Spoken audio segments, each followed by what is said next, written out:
پنکھو اور منکھو دونوں طوطے باغ میں امرود کے پیڑ پر رہتے تھے۔ صرف ایک امرود ہی کھا کھا کر ان کے منہ کا ذائقہ یکساں ہو گیا، تو انہوں نے ذائقہ بدلنے کی خاطر دور تک اڑان بھرنے کی سوچی۔ وہ سارا دن یہاں وہاں گھومتے رہے، لیکن انہیں کچھ نہ ملا، کیونکہ یہ پھل ختم ہونے کا موسم تھا۔ وہ بیچارے اپنے پروں کو تھکا کر واپس آ گئے، لیکن انہیں خاطر خواہ خوراک نہ مل سکی۔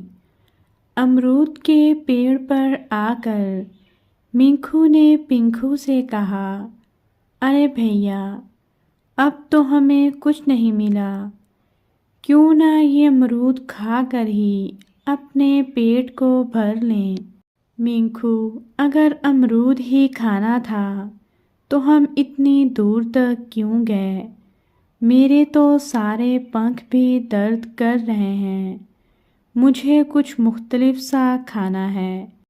پنکھو کے دل میں کچھ مختلف کھانے کی خواہش تھی۔ اس نے منکھو کو روحان سے لہجے میں جواب دیا۔ جب اس نے یہ کہہ کر گردن مٹکائی تو اس کی نظر نسبتاً نچلی شاخ پر اٹکی ہوئی ہری مرچ پر پڑی۔ اس کے منہ میں پانی آ گیا۔ وہ اپنے پنکھ لہراتا فوراً مرچ کے پاس پہنچ گیا۔ منکھو کو بھی لگا کہ اس لہراتی اڑان کے پیچھے ضرور کوئی وجہ ہے۔ اب دونوں مرچ کے دائیں بائیں بیٹھ گئے۔ یہ مرچ میں کھاؤں گا، کیونکہ میں نے اس کو پہلے دیکھا ہے۔ پنکھو نے منکھو کی بھوکی نظروں کو دیکھ کر غصے سے جواب دیا۔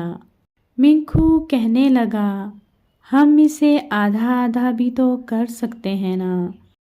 تم تو امرود بھی کھا سکتے تھے، پھر اب کیوں تمہاری رال ٹپکنے لگی ہے؟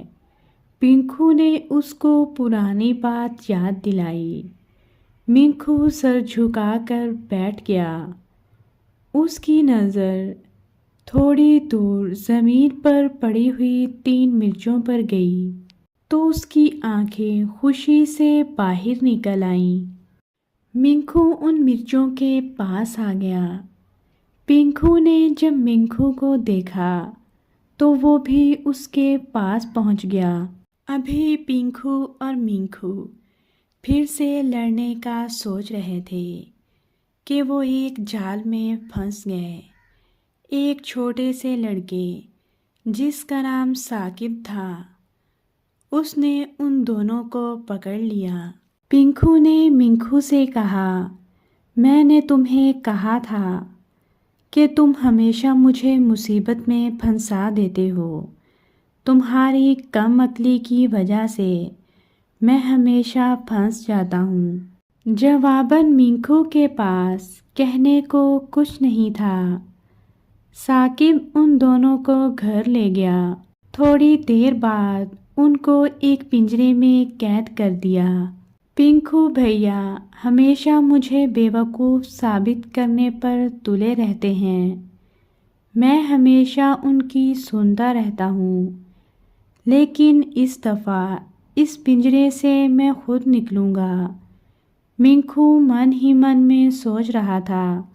پنکھو نے اس سے کہا، ہاں بھائی، کیا سوچ رہے ہو؟ اپنے نکارا دماغ کو مت تھکاؤ۔ تم چھوٹے ہو، وقت کے ساتھ ساتھ چیزوں کو سمجھنے کی اہلیت تم میں بڑھتی چلی جائے گی، لیکن ابھی تم اکثر ہی بیوقوفی کر جاتے ہو، اس لیے میں تمہیں ڈانٹ دیتا ہوں۔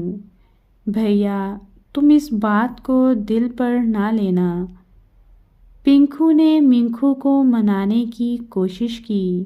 اب میں تمہیں بتاؤں گا کہ ہمیں کس طریقے سے اس مصیبت سے چھٹکارا حاصل کرنا ہے۔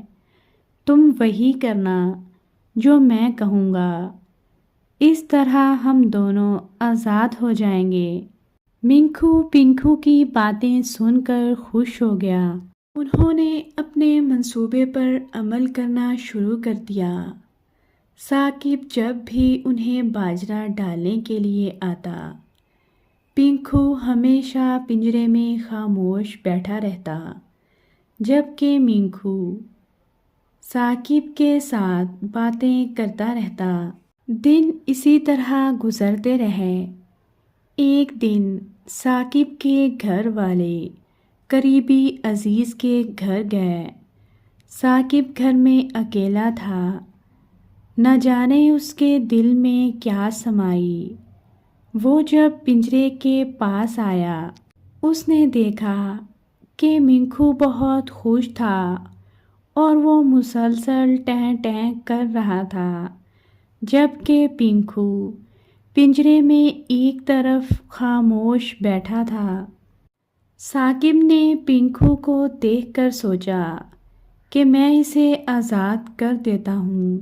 ثاقب نے پنکو کو آزاد کرنے کے لیے جیسے ہی پنجرہ کھولا، پنکو اور مینکو دونوں ہی فوراً اڑ گئے اور ثاقب بیچارہ ان دونوں کو دیکھتا رہ گیا۔